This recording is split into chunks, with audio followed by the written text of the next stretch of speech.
Now, shortbread cookies are definitely one of those staples that have been around for many, many years. But today I'm going to put my own little spin on it by adding two fantastic ingredients, and that's cranberries and orange.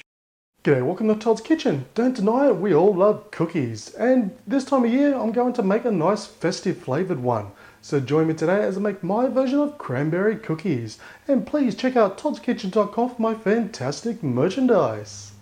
Now we're going to start this off by creaming up butter and sugar. So into a mixing bowl, I'm going to place in 1 cup of softened butter. Also works out to about 250 grams. And to that, 3/4 cup of sugar. And with a hand or stand mixer, we're just going to beat this up for a few minutes until the sugar is completely incorporated in the butter and it comes out to like a white, fluffy consistency. That's why it's very important that you make sure your butter is softened. Otherwise, well, hard butter just doesn't work.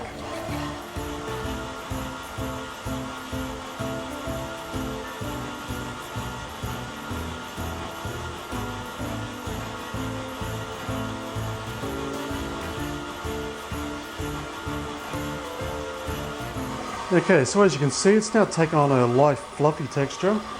Next, I'm going to add in a teaspoon of almond extract, followed by the zest of 1 orange. Then from that same orange, I'm going to add 2 tablespoons of freshly squeezed orange juice. And it's up to you how many you want to use. You can use anywhere from half a cup to a full cup of dried cranberries. Now we're simply just going to mix this through until everything is well combined.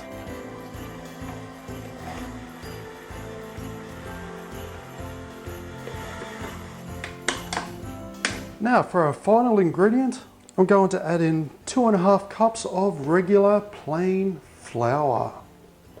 And on the slowest speed possible, we're going to mix that through until it's well combined. And the reason why I'm saying slow, if you beat this fast straight away, you're gonna have a dust storm. Trust me, I've been there.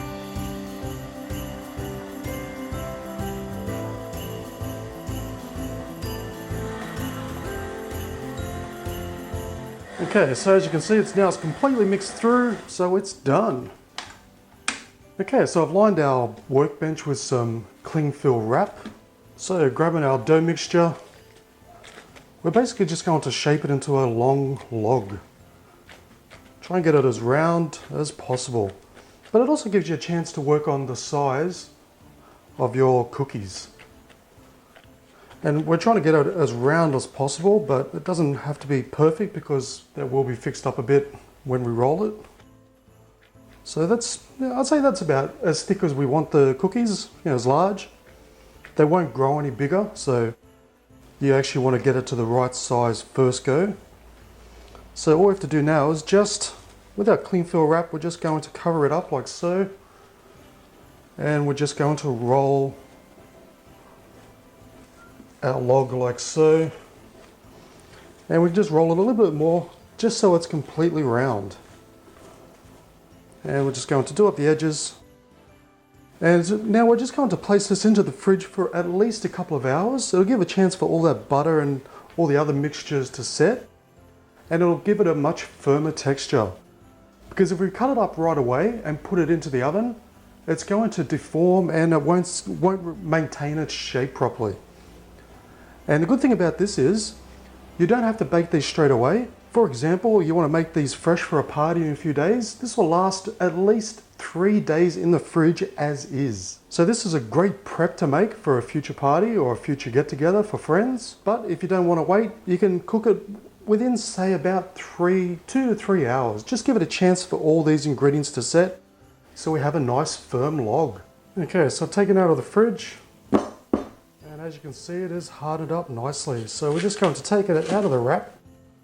Seems to have split in the middle when I did that, but that's okay.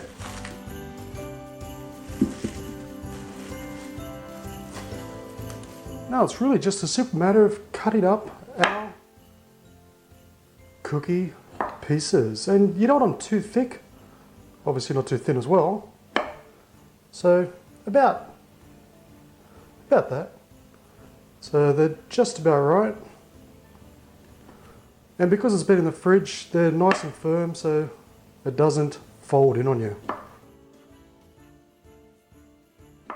Now for our final step, I've just got some sugar and I've got a baking tray lined with non-stick baking paper. So grabbing each one of our cookies, we're just going to dip it in the sugar on both sides and on the outside and just place it onto our baking paper.